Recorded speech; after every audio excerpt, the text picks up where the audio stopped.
जय श्री कृष्णा। दोस्तों, माँ बाप इन दो हस्तियों से कभी अलग मत होना, ये भगवान का रूप है, इनको कभी दर्द मत देना। तो चलिए कहानी को शुरू करते हैं। जब बहू ने दादी को पोता पोती से मिलने से रोका तो हुआ कुछ ऐसा कि सास ने किया ऐसा काम कि बहू के पैरों तले जमीन खिसक गई। अपने छोटे से मकान के बाहर लोहे के गेट के सहारे से खड़ी 60 वर्षीय रमा जी की आंखें बेचैनी से लगातार सड़क की ओर निहार रही थी। आंखों में बेबसी और हाथों में 2 चॉकलेट लिए वो बेसब्री से किसी के आने का इंतजार कर रही थी। इतने में एक ऑटो रिक्शा पास से गुजर रहा था। रमा जी उत्साह से गेट का सहारा छोड़कर जैसे ही आगे बढ़ने लगी तो ऑटो रिक्शा तेजी से आगे निकल गया। वो बेचारी मन महसूस कर वापस गेट के सहारे खड़ी हो गई। इतने में एक दूसरा ऑटो रिक्शा गेट के सामने आकर रुक गया। एकाएक रमा जी की बूढ़ी आंखों में चमक और चेहरे पर एक मुस्कान दौड़ाई और तुरंत अपने घुटनों के दर्द को भूलकर तेजी से उस ऑटो रिक्शा की तरफ बढ़ी। दादी माँ। ऑटो रिक्शा में बैठे बच्चों ने पिंकी से चिल्लाना शुरू कर दिया। उनकी आवाज सुनते ही रमा जी का चेहरा खिल उठा। अरे अरे मेरे प्यारे बच्चों, आती हूँ। उत्साह से भरी रमा जी बोलने लगी और ऑटो रिक्शा में बैठे दोनों बच्चों से लिपट गई। रोजाना की तरह रमा जी की आंखों से आंसू बह निकले। वे दोनों बच्चे उनके पोता पोती हैं। यही समय होता है जब उनकी दादी माँ उनसे मिलती हैं। दादी माँ ने बारी बारी से दोनों बच्चों का माथा चूमा, उनका सिर सहलाया और फिर उनसे दोबारा से लिपट गई। जब तक ऐसा 4-5 बार ना कर लेती, उनके हृदय को संतुष्टि नहीं मिलती थी। ऑटो ड्राइवर जो हमेशा इस अनोखे मिलन का साक्षी हुआ करता था, दादी माँ रमा जी और बच्चों का अपनी दादी के लिए प्यार देखकर जैसे संपूर्ण सुख प्राप्त कर लेता था। अक्सर ये दृश्य देखकर उसकी आंखें छलक पड़ती थी। जब भी बच्चों के स्कूल से छुट्टी होती थी तो वो ऑटो रिक्शा लेकर इसी रास्ते से निकलता था और दादी माँ कभी ये अनमोल पल खोना नहीं चाहती थी। एक दिन बच्चों को चूमते लिपटते दादी माँ का ध्यान ऑटो ड्राइवर की ओर गया, जो उन्हें पोता पोती पर प्यार लुटाते हुए देख रहा था। रमा जी ड्राइवर से पूछ बैठी और अरे बेटा, तूने कभी अपना नाम नहीं बताया। मेरा नाम राजवीर है माँ जी, ड्राइवर ने कहा। तो राजवीर नाम सुनकर रमा जी अचानक चौंक गईं। उनकी आंखें आंसुओं से सराबोर हो गईं और फिर भावुक होकर बोली, अरे ये तो इन दोनों बच्चों के दादा जी का नाम हुआ करता था।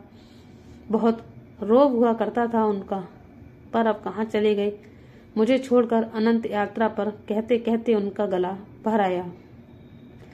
अब चलता हूँ माँ जी, बच्चों को छोड़ना है, ऑटो ड्राइवर कहने लगा। हाँ बेटा, शायद पिछले जन्म में मैंने कोई नेक काम किए होंगे, तभी तो तुम मिल गए मुझे, जो इतना ध्यान रखता है मेरा। रमा जी ने उसके सिर पर स्नेह भरा हाथ रखा और ढेरों दुआएं एक साथ दे डाली। ऑटो ड्राइवर ने आंखों में आंसू लिए एक हल्की सी मुस्कान दे दी। रमा जी की आंखों में घुमड़ते आंसू उनकी कोरों तक आ गए थे। फिर अपने पल्लू से अपनी आंखें पोंछकर एक संतुष्टि दिल से घर के अंदर चली गईं। जिस दिन बच्चों का स्कूल बंद रहता था, दादी माँ के लिए एक एक पल बिताना कठिन हो जाता था। कभी कभी तो छुट्टी के दिन भी 1-1 घंटा गेट पर खड़ी रहती थी और तब भी ऑटो रिक्शा नहीं आती थी तो वो समझ जाती थी कि आज स्कूल में छुट्टी होगी। ऑटो ड्राइवर हमेशा यही सोचता रहता था कि पता नहीं बेचारी माँ जी के जीवन में कैसे कैसे तूफान आए होंगे, जिनके कारण वो इस स्थिति में आ खड़ी हुई।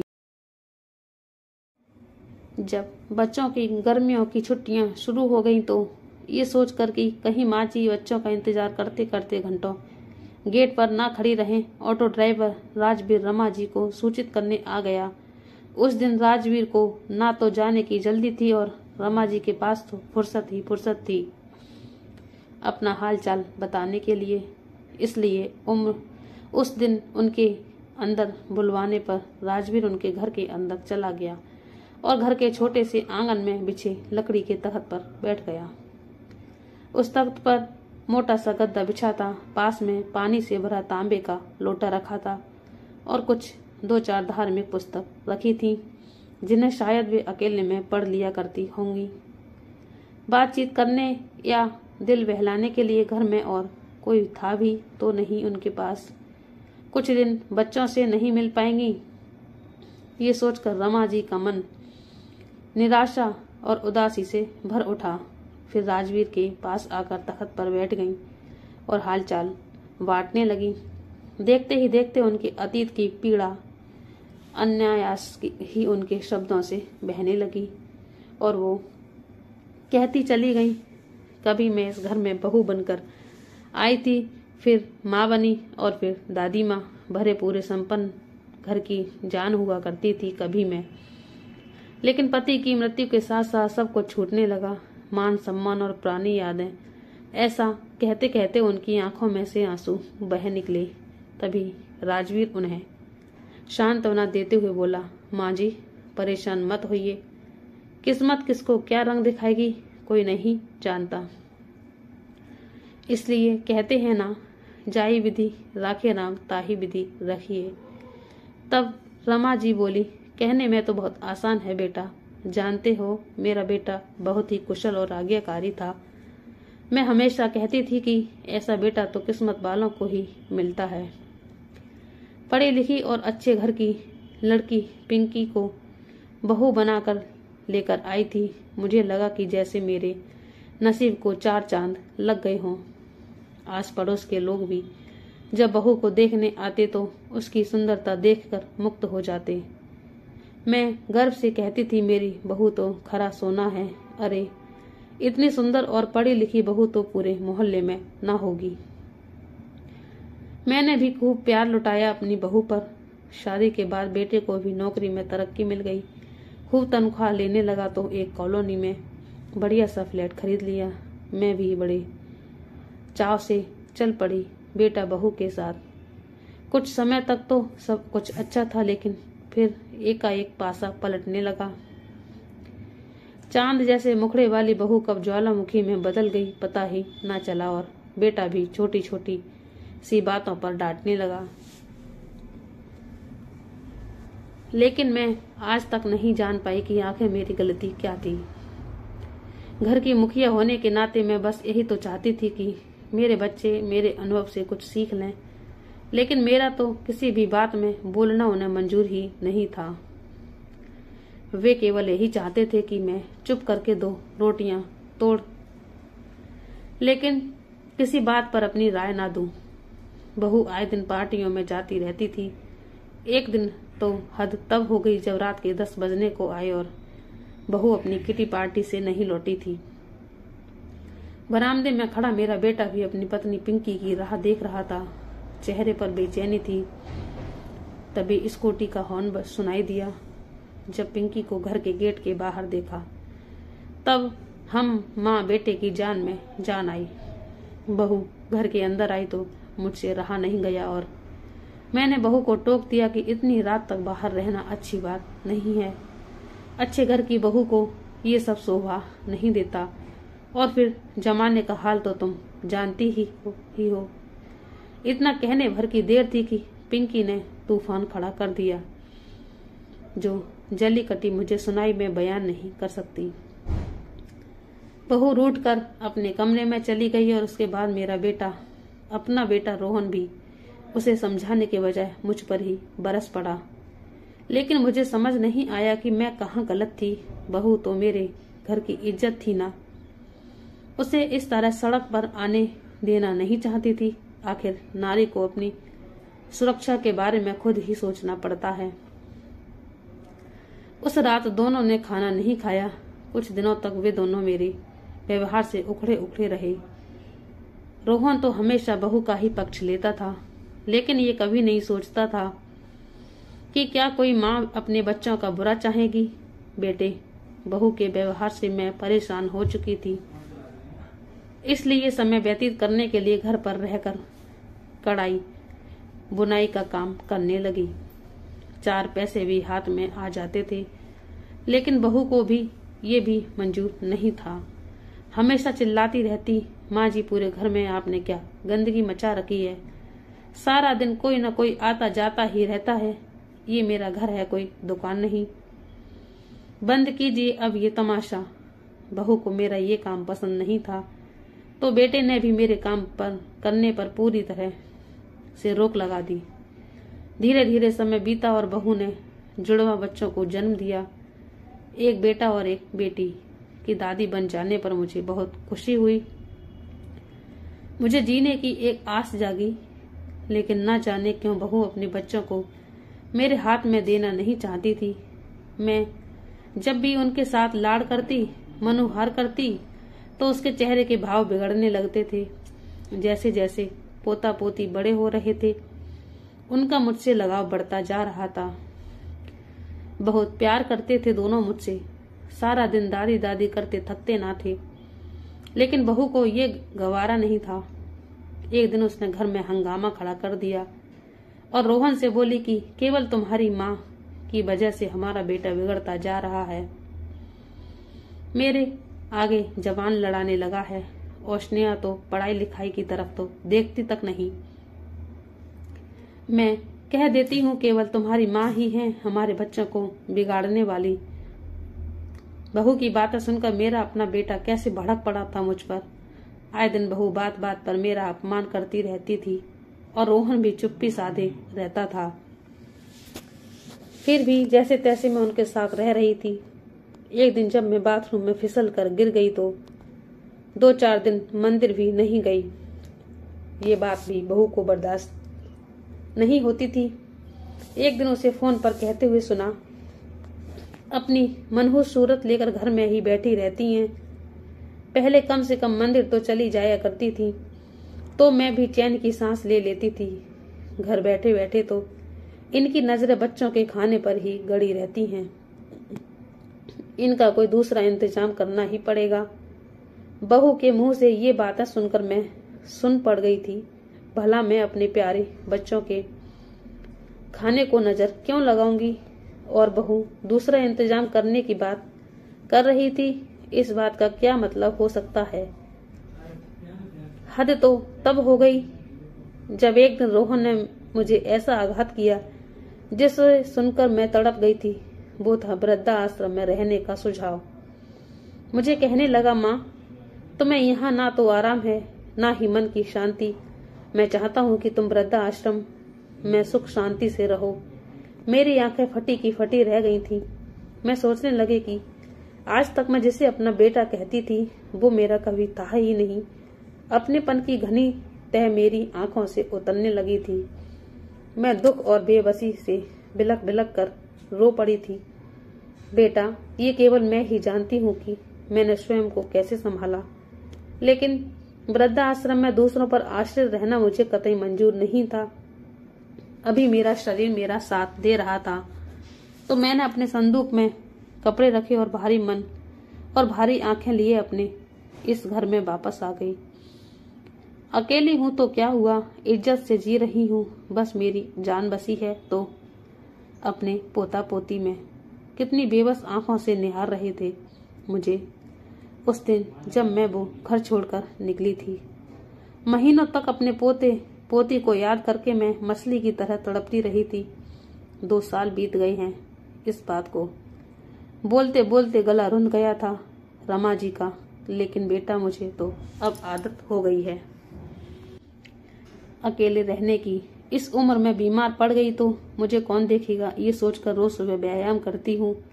दिन भर में पड़ोस की कोई न कोई महिला आ जाती है, मुझे समझाती भी है कि मोह को त्याग कर भक्ति का सहारा ले लो, यही भवसागर पार कराएगा। ये धार्मिक पुस्तकें देख रहे हो, वही लोग तो आकर दे जाती हैं, मैं इन्हें कुछ देर बैठकर पढ़ लेती हूँ। शाम को थोड़ा समय आसपास की महिलाओं के साथ बातचीत में व्यतीत हो जाता है और दोपहर बच्चों की प्रतीक्षा में निकाल देती हूँ। बोलते बोलते रमा जी अचानक उठ खड़ी हुई और राजवीर को बोली, तू यहीं रुक, मैं अभी आती हूँ, थोड़ी देर में 2 थालियों में अचार के साथ रोटी परोस कर ले आई और बोली, बेटा खाने का समय हो गया था तो सोचा तुझे भी भूख लगी होगी, और वैसे भी इतना समय हो गया किसी के साथ बैठकर खाना खाए हुए। रमा जी इतने मन से चपाती बनाकर लाई थी कि राजवीर उन्हें मना न कर सका और बड़े चाव से उनके साथ खाना खाने बैठ गया। पहला निवाला लेते ही बोला, वह माँ जी, ये अचार तो बहुत स्वाद है। इस पर रमा जी हंसते हुए बोली, अचार तो मैं घर पर ही बनाती हूँ। अब अकेली जान हूँ, हर समय अपने लिए सब्जी नहीं बनाई जाती। मुझसे तो अचार के साथ ही रोटी खा लेती हूँ। आस पड़ोस की महिलाएं भी मुझसे अचार बनवा जाती हैं।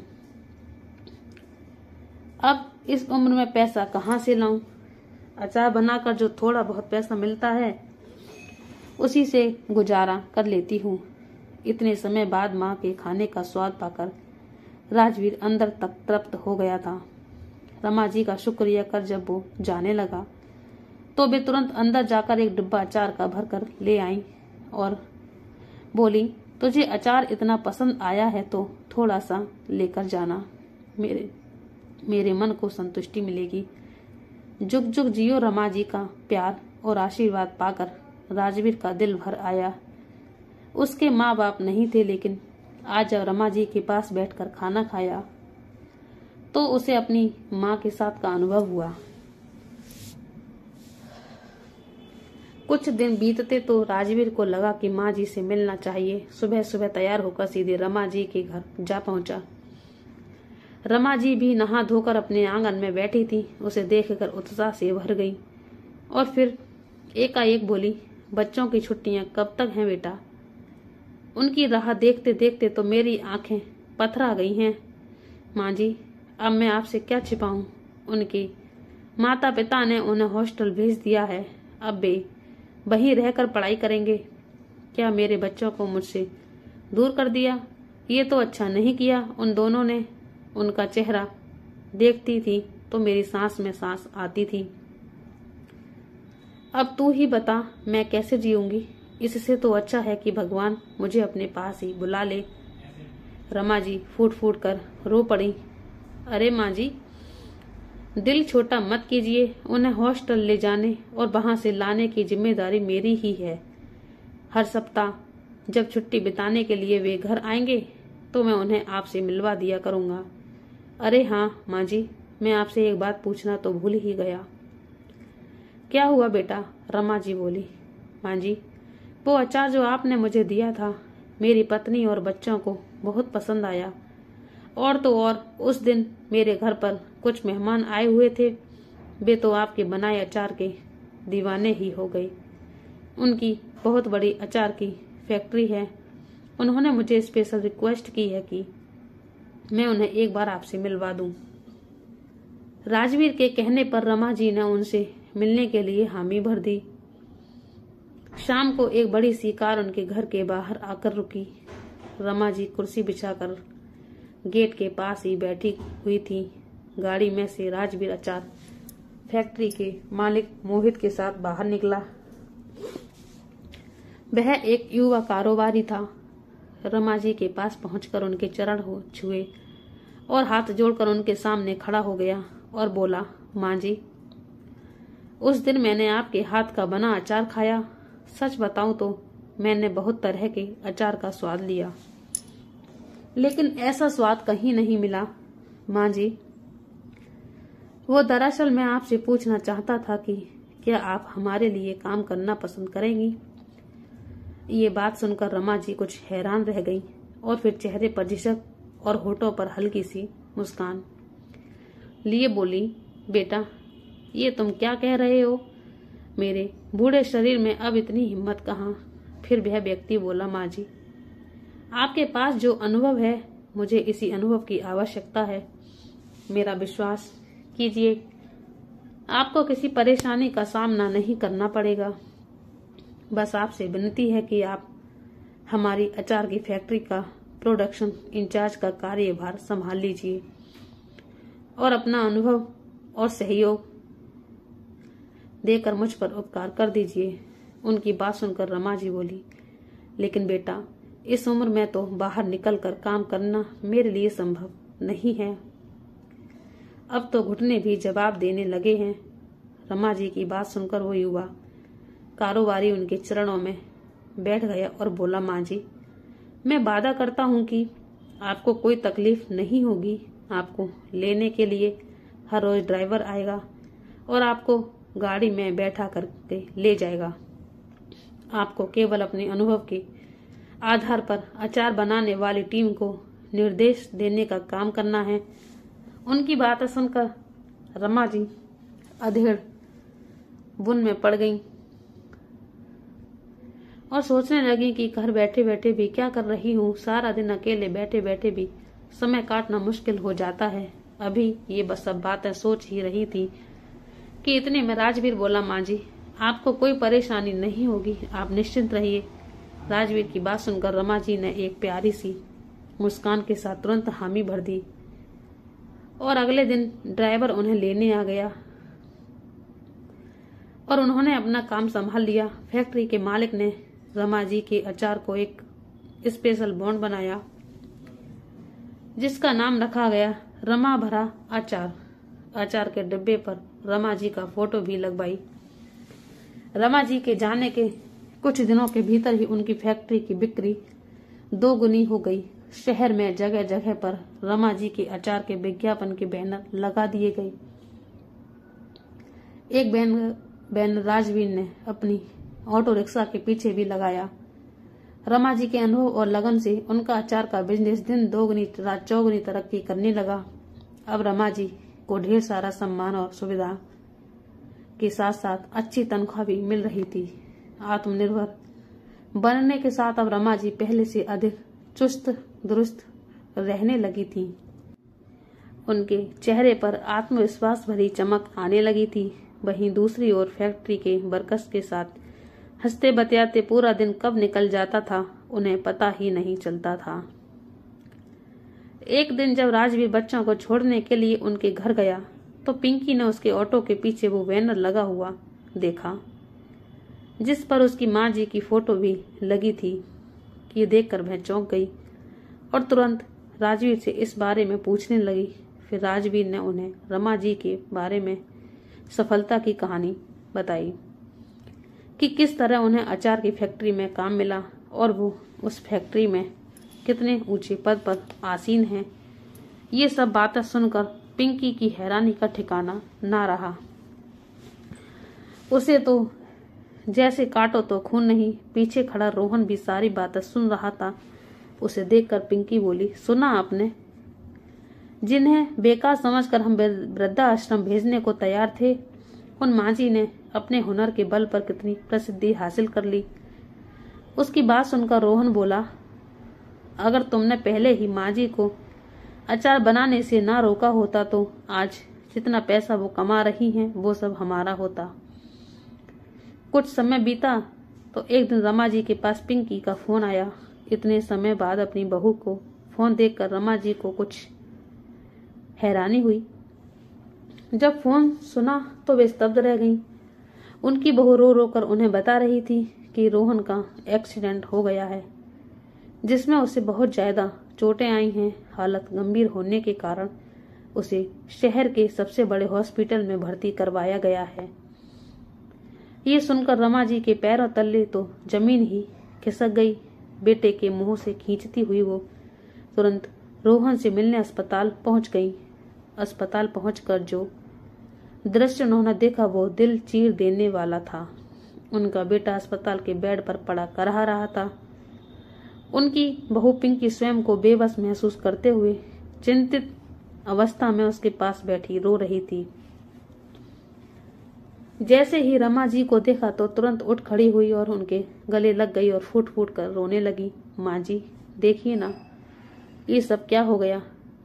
चिंता मत करो बहू, सब कुछ ठीक हो जाएगा। ऐसा कहते हुए रमा जी ने उसे दिलासा दिया और फिर अपने बेटे के पास आकर बैठ गई। रमा जी अपने बेटे बहू को तो दिलासा दे रही थी लेकिन अंदर ही अंदर उनका मन भी अपने बेटे की ये हालत देखकर रो रहा था।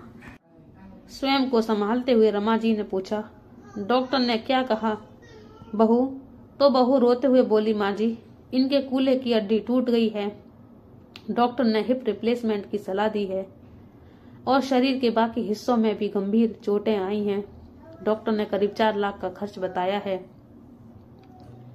लेकिन बैंक में रखे पैसे और एफडी को मिलाकर 3 लाख ही बनते हैं। बाकी पैसों का इंतजाम कैसे होगा, ये सोच सोच कर ही मेरा दिल बैठा जा रहा है, और ऊपर से इनकी ये हालत। रमा जी ने संयम और धैर्य से काम लिया और बहू के सिर पर हाथ रखकर कहा, चिंता मत करो बहू, मैं हूं ना, मैं सब संभाल लूंगी, तुम बस रोहन का ध्यान रखो।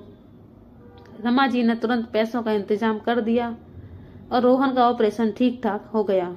रोहन कुछ ही दिनों में सही तरीके से चलने लगा था। अब रोहन घर पर आ चुका था, लेकिन रह रहकर उसे एक ही बात खाई जा रही थी कि उन दोनों ने माँ जी के साथ बिल्कुल सही नहीं किया, और वही तकलीफ आने पर माँ ने 2 पल नहीं लगाई उनकी मदद करने में।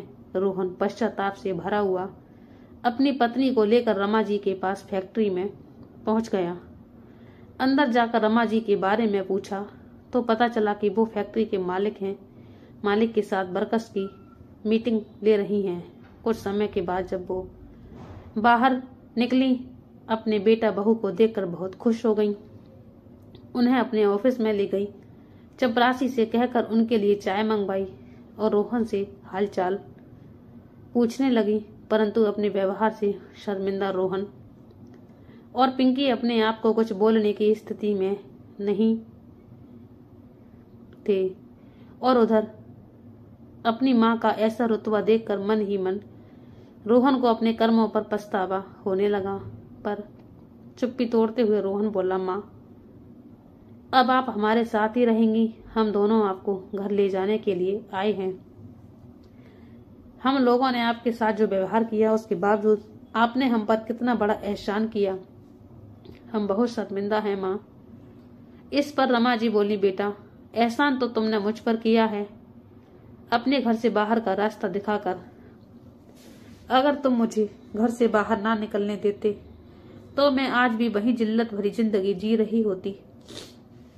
वहां से निकल कर ही तो मेरी जिंदगी को सही दिशा मिली है।